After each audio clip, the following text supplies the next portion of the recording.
जी बच्चे अज आप next topic start करन लगे हाँ।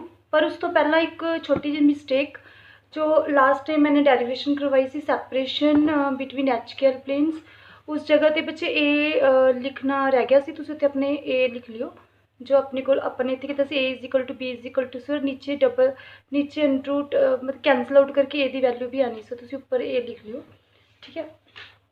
और हाँ जी बच्चे, अपना इंटरप्लेनर स्पेसिंग तक हो गया सी। हुण आपां ने करना है क्रिस्टल सिस्टम। ये टॉपिक दे विच देखो, सब तो पहला आपां नूं ये दिता होया कि अपने कोले 7 टाइप्स के क्रिस्टैलोग्राफिक जो टर्म्स ने 7 ने, जिन्होंने सिस्टम्स नूं आपां तुहानूं पता है कि आपां इस पूरे चैप्टर च एक्सटर्नल और इंटरनल स्ट्रक्चर कर रहे हैं। तो मैं पहला क्या सी कि एक्सटर्नल स्ट्रक्चर करांगे जो फिजिक देखण च आपां नूं अपीयरेंस, क्योंकि इंटरनल स्ट्रक्चर की एटम्स आयंस किवें अरेंज किए गए ने उहदे विच, ठीक है ना। तो हुण आपां एक्सटर्नल स्ट्रक्चर ही कर रहे हैं, जिस दे विच अपने कोल कि cubic, tetragonal, okay, orthorhombic, monoclinic, triclinic, rhombohedral जां हैक्सागोनल। ये बच्चे तुसीं सारे +2 दे विच भी पढ़े हुए हैं, जिन्हां दे विच तुहानूं पता है कि आपां एंगल्स जां साइड्स के बेस ते ही उहदे विच डिफरेंस सी। ये 7 टाइप्स तुसीं कीते हुए हैं, ठीक है। उस तो बाद आपां ने कीते सी अपने सिलेबस जो BSc तक के सिलेबस दे विच अपने कोल क्यूबिक दियां ही स्ट्रक्चर्स ने, क्यूबिक दी सिमेट्री एलीमेंट्स आपां फाइंड आउट कीते सी, क्यूबिक दे पॉइंट ग्रुप सब कुछ आपां क्यूबिक दा ही स्टडी कीता सी, और बाकी सारा कुछ साडे MSc दे लैवल दे विच है। MSc तुहानूं सारी डिटेल दे विच आएगा। इस करके अपने जो क्यूबिक कीता सी, क्यूबिक दे विच देखो अपने कीते सी कि जो प्लेन्स है उस दे विच अपने 9 13 प्लेन्स कड्ढे सी, 9 एक्सिस कड्ढे सी अपने, एक्सिस ऑफ सिमेट्री कड्ढे सी 13, और एक आप सेंटर ऑफ सिमेट्री कड्ढी सी 1, जिस नाल टोटली 23 हो गए सी। और पॉइंट ग्रुप तुहानूं मैं कहा सी कि 5 ने, जिस दे विच अपने कीता सी axis of symmetry, plane of symmetry, फिर अपने कीते सी simple rotation plus reflection, rotation plus inversion, तो वो कीते सी दो। एक अपने ऑर्डर फाइंड आउट कीता सी। अपने 5 टाइप के पॉइंट ग्रुप्स कीते सी। उसकी एग्जांपल देखो NaCl, KCl, इन्हां सब दे विच की होंदे, ये सारे की क्यूबिक शेप दे हैं, ठीक है। और बच्चे ਇਹਦਾ मतलब कि अगर अपनी एक मैक्स लॉज ऑफ सिमेट्री के अकॉर्डिंग अपने maximum symmetry elements 23 find out किए सी, और 23 एलीमेंट्स की सी पॉइंट ग्रुप ही सी मेनली, है ना, पॉइंट ग्रुप ही सी। जिवें प्लेन आपां कीता बच्चे, प्लेन अपने कोल प्लेन किस चीज़ नूं बोलते हैं जिस अपने सिग्मा लैके चले सी उसनूं। एक्सिस दे विच अपने की लिया सी रोटेशन सी एंड ऑर्डर लिया सी, ठीक है। इस तरीके नाल आपां 5 पॉइंट ग्रुप्स फाइंड आउट किए सी। और जो टैट्रागोनल जो सिलेबस ने जिस बच्चे 7 है, ठीक है। और इस तरीके हर एक जिन्ने भी टाइप्स ने हर एक दे अपने को इस तरीके plane of symmetry, axis of symmetry, centre of symmetry तो 1 ही होंगे हर एक दे। ये सारे बच्चे सारे चीज़ा अपने हर एक दे लिए है, और हर एक दे लिए अपने को पॉइंट ग्रुप्स ने, ठीक है। अपने बच्चे 5 पॉइंट ग्रुप्स की ने अपने आप सिर्फ इसके किए सी क्यूबिक दे। मैं तुहानूं एक बार दोबारा भी दिखा देनी है, तुहानूं लगेगा कि देखो अपने किया सी सेंटर ऑफ सिमेट्री 1 पॉइंट जिसनों आप आई नाल डिनोट किया सी, फिर प्लेन ऑफ सिमेट्री किया सी जिसनों आप सिग्मा दे नाल डिनोट किया सी, फिर रोटेशन एक्सिस किया सी बच्चे जिसनों आप CN नाल ऑर्डर दे नाल डिनेट सॉरी नोटेशन दी सी उसनों। उस तो बाद किया सी रोटेशन प्लस रिफ्लैक्शन जिस विच आप SN यूज़ किया सी, फिर रोटेशन प्लस इनवर्जन जिसनों भी SN नाल डिनोट किया सी, ठीक है। तो अपने कोल डिनोट सॉरी मैं गलत बोल रही हूँ। तो अपने को बच्चे 5 पॉइंट ऑफ ग्रुप से जो अपने फाइंड आउट किए सी, और इन्होंने सारे तो जो अपने को सिमेट्री एलीमेंट्स आए थे बच्चे 23 आए थे, ठीक है। क्यूबिक के लिए मैं बोल रही हूँ तुहानूं बार बार। और अपने को इस तरीके ना सब दे पॉइंट ग्रुप्स ने जो अपने सिलेबस के विच नहीं है बच्चे। तो इस तरीके टोटल उन्होंने फाइंड आउट करके देखे तो जो पॉइंट ग्रुप्स ना बच्चे 32 ने सब दे लिए। जो 7 अपने को क्रिस्टैलोग्राफिक जो अपने को जो टाइप्स ने सारिया बच्चे सब दे विच अगर आप फाइंड आउट करके देखिए जो तुहाडे सिलेबस नहीं तो 32 ने। ओके जी, क्लीयर। उस तो बाद बच्चे अपने पता कि आइसोमॉर्फिज्म और पॉलीमॉर्फिज्म ये नॉर्मली इसकी सिर्फ डेफिनेशन ही आती है तुहानूं अगर एग्जाम दे विच आ जाए। तो इस आइसोमॉर्फिज्म दे तुहानूं नाम तो क्लीयर, आइसो मतलब सेम हुंदा, मॉर्फिज्म मतलब सेम शेप, जिन्हां दी शेप भी बिल्कुल सेम होवे, केमिकल कंपोजिशन भी सेम होवे, मतलब सब कुछ ही सेम होवे, आइसोमॉर्फिज्म होगी। पॉलीमॉर्फिज्म की होगी कि अगर उसदे विच कुछ भी चेंज कोई भी वेरीएबल है टैंपरेचर दे, प्रैशर किसी भी चीज़ के नाल अगर उसके फेज विच चेंज आ जाता है, अगर अपनी एक पर्टिकुलर फॉर्म तो किसी होर फॉर्म चला जाता है तो उसनों की बोलते हैं पॉलीमॉर्फिज्म। इस तरीके नाल तुहानूं पता है कि सल्फर अपने को रोम्बिक हुंदा, मोनोक्लोनिक हुंदा। अगर अपने को रोम्बिक है आप उसनों टैंपरेचर ज़्यादा प्रोवाइड कर दिए एक पर्टिकुलर टैंपरेचर से, मतलब ट्रांजिशन टैंपरेचर से किसी होर फॉर्म चला जाता है, मोनोक्लिनिक चला जाता, जिसनों आप बोलते कि एलोट्रोपिक फॉर्म्स ने इसदियां, ठीक है। मतलब चेंज होंदा रहिंदा, जिवें कि कार्बन है जो वो चेंज होंदा रहिंदा। इस तरीके नाल पॉलीमॉर्फिज्म दे विच की हुंदा कि अगर अपने को टैंपरेचर प्रैशर किसी भी वेरीएबल के थ्रू ना जो चेंज कर सकते स्टेट्स, वो डिफरेंट फॉर्म्स आ जांदियां। चीज़ हुई है, कैमिकल कंपोजिशन सेम है, उसकी स्ट्रक्चर वगैरह थोड़ी डिफरेंट हो जाती है, उसकी प्रॉपर्टीज थोड़े बहुत डिफरेंट हो जाती हैं। ठीक है बच्चे, ये आइसोमॉर्फिज्म और पॉलीमॉर्फिज्म है जिसकी डेफिनेशंस मे भी थोड़े एग्जाम च आ जाए, इसलिए तुहानूं दस्सिया है। उस तो बाद अपने किया सी space, lattice and unit cell. ये भी तुहानूं पता है, ये थोड़ी कुछ एक अद्धा टॉपिक है जो तुसीं ऑलरेडी किया होया, जिसमें मैं इस तरीके नाल ही डिस्कस करांगी। उस तो बाद आप नैक्सट टॉपिक डिटेल दे विच करांगे। देखो उस तो बाद स्पेस लैटिस बच्चों तुहानूं पता है कि एक यूनिट सैल है, आ यूनिट सैल है जिस तरह एक घर एक ब्रिक्स तो बनता है, जां तुसीं लगा लो कि जो अपना फ्लोर है वो टाइल्स तो बनता है, और एक ब्रिक है इसनूं जोड़ जोड़ के अपने कोल पूरा एक स्पेस लैटिस बन जाता है। और एक पर्टिकुलर जिसदे विच एक छोटा सब तो स्मॉलेस्ट एटम्स और आयन की अरेंजमेंट जिस तो फर्दर जोड़ जोड़ के सारी एक पूरी जो स्पेस लैटिस बोलते हैं, इसमें कि यूनिट सैल बोलते हैं, जिसकी आप ए बी सी सारी साइड्स इक्वल होंगे, क्योंकि आप क्यूबिक ही लैके चल रहे हैं बच्चे। और एंगल्स अल्फा बीटा गामा वो भी की होंगे 90 मतलब इक्वल होंगे ने सारे। ठीक है, तो अपने को इतना है कि स्पेस लैटिस की कि एटम्स की अरेंजमेंट जो कि जिसने कि क्रिस्टल बनाया हुआ, वो क्रिस्टल किस चीज़ बनाया बच्चे 3 डिमेंशनल स्पेस के। ये अपने को सारा 3 डिमेंशनल स्ट्रक्चर है जिस सारे एटम्स को रैगूलरली अरेंज किया गया, जिसमें बोलते हैं स्पेस लैटिस। ठीक है, और अगर इस पूरे लैटिस को ब्रेक कर दे, मतलब स्लोली ब्रेक कर दे, एक टाइम क्या आएगा अपने को सिर्फ आ पोर्शन रह जाएगा। मतलब अगर अपने को सब तो स्मॉलेस्ट भी रहा बच्चे तो भी वो एक क्यूब ही रहेगा, कि छोटा जहा क्यूब रह जाएगा। ठीक है, और जिन्नियां जो प्रॉपर्टीज सारियां फॉलो करे सारियां, अगर सारियां प्रॉपर्टीज एदियां ने सिमेट्री एलीमेंट सब दे है तो इसके भी ने। अगर मतलब स्मॉलेस्ट जो अपने को एटम की टाइप बचे जो यूनिट सेल स्मॉलेस्ट इसके भी सिमेट्री एलीमेंट सारे ही वैलिड होंगे। इस भी प्लेन ऑफ सिमेट्री लगेगा, इस भी अपने को एक्सिस ऑफ सिमेट्री लगेगी, इस भी सेंटर ऑफ सिमेट्री लगेगी, वही सारी चीज़ इस भी लगेंगे। समझ रहे हो, तो उन्होंने कहा कि अगर तुम स्मॉलेस्ट क्रिस्टल भी अपन मिलता है वो अपने को स्मॉल क्यूब मिल जाएगा, और वो भी सारे एलीमेंट्स ऑफ सिमेट्री सेम होंगे, जो कि एक बिग क्रिस्टल जो कि बिग क्यूबिक क्रिस्टल की जो शेप होंगी है उसके जो होंगे ने वही एक स्मॉल भी होंगे। ठीक है बच्चे, ये चीज़ दी हुई है। और स्मॉल तुहानूं पता है कि अपने को यूनिट सैल बोलते हैं, जिसके भी सारे एलीमेंट्स ऑफ सिमेट्री सेम ने, जिसमें पर रिपीट कर करके अपने को एक कंप्लीट स्पेस लैटिस बन जाता है, जिसमें यूनिट सैल बोलते हैं। ठीक है बच्चे, उस तो बाद अपने जो आ चीज़ा ने किया होया कि तुसीं अपने जो स्ट्रक्चर किए जो अपने एक्सिस ऑफ सिमेट्री के स्ट्रक्चर्स किए बच्चे, जिसके मैं क्या करवाया 2 फोल्ड करवाया, जिस 180 डिग्री से रोटेशन हुई सी, 3 फोल्ड जिस 120 से रोटेशन हुई सी, 4 फोल्ड जिस 90 डिग्री से रोटेशन हुई सी। इस तरीके नाल बच्चे सारे सारे फोल्ड्स आप किए सी।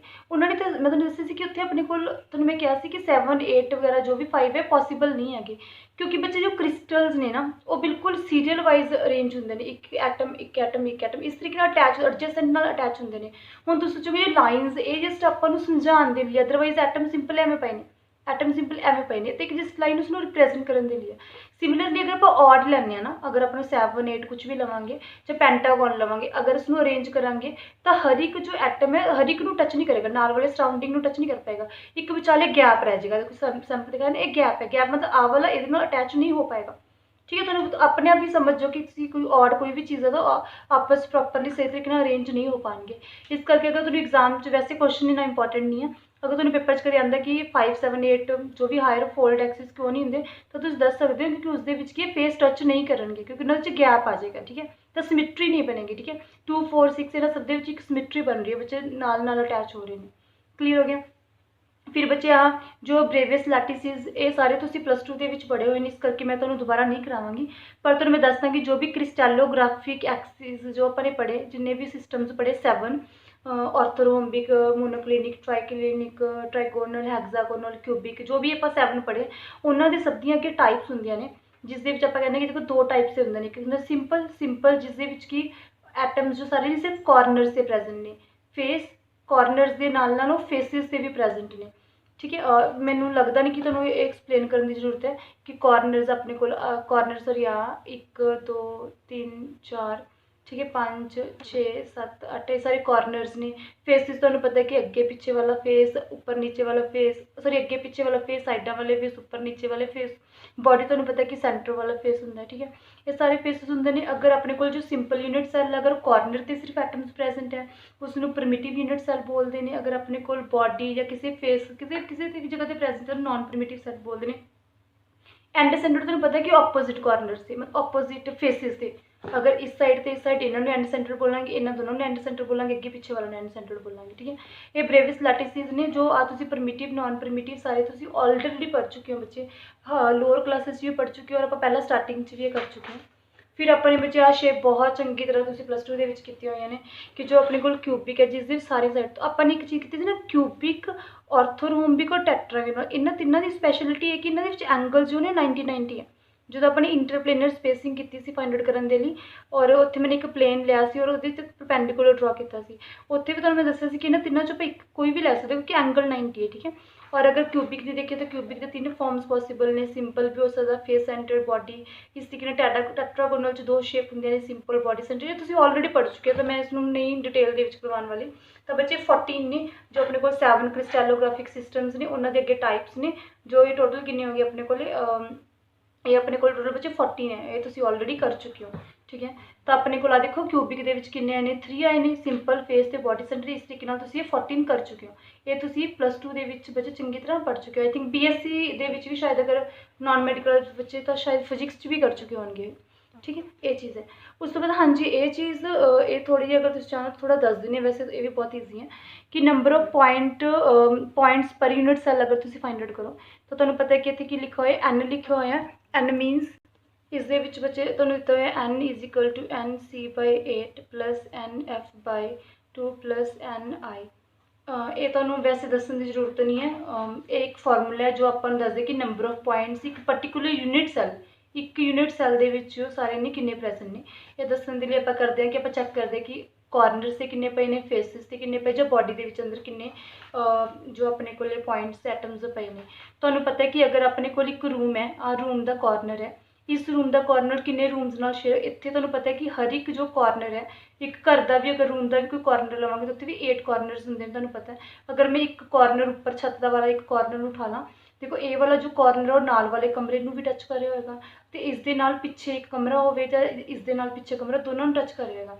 मतलब ए वाले कमरे, ए वाला जो एक रूम है, इस रूम ये पिछे वाला एक रूम, सिमिलरली नाल वाला रूम, इस नाल वाले रूम के पिछे वाला रूम, चार इन्हों ये टच कर रहेगा। तो इस दे समझ लो कि ऊपर एक चुबारा पाया हुआ है तो उसके ऊपर भी चार चार जो रूम होंगे, मतलब इस तरीके ना फर्स्ट रूम।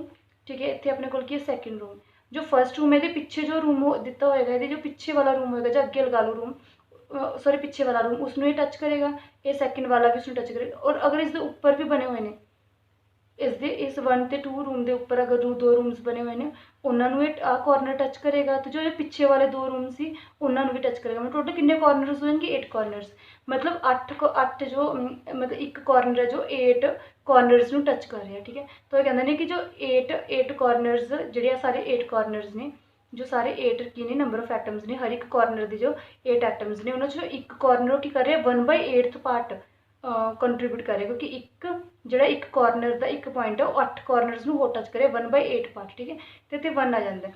इस तरीके इतने इन्होंने 1/8 लिखा हुआ है, 8 मतलब 8 कॉर्नर्स में टच कर रहे हैं। ठीक है, और इतने ये बस ये 1/8 याद रखना है कि जो इतने कॉर्नर 1/8 पार्ट, 8 कॉर्नर 8 रूम्स में टच करे तो 1/8 आ गया। इतने जिन्ने भी 6 जिन्ने भी हो सकते हैं तो 1/8 फेस। सिमिलरली अगर एक रूम की वॉल है बच्चे नाल वाले रूम में ही टच करेगी सिर्फ, है ना, तो यदा मतलब क्या हो गया कि इतने फेसिस किन्ने आ सकते हैं, नीचे इस करके सॉरी 2 लिखा हुआ है।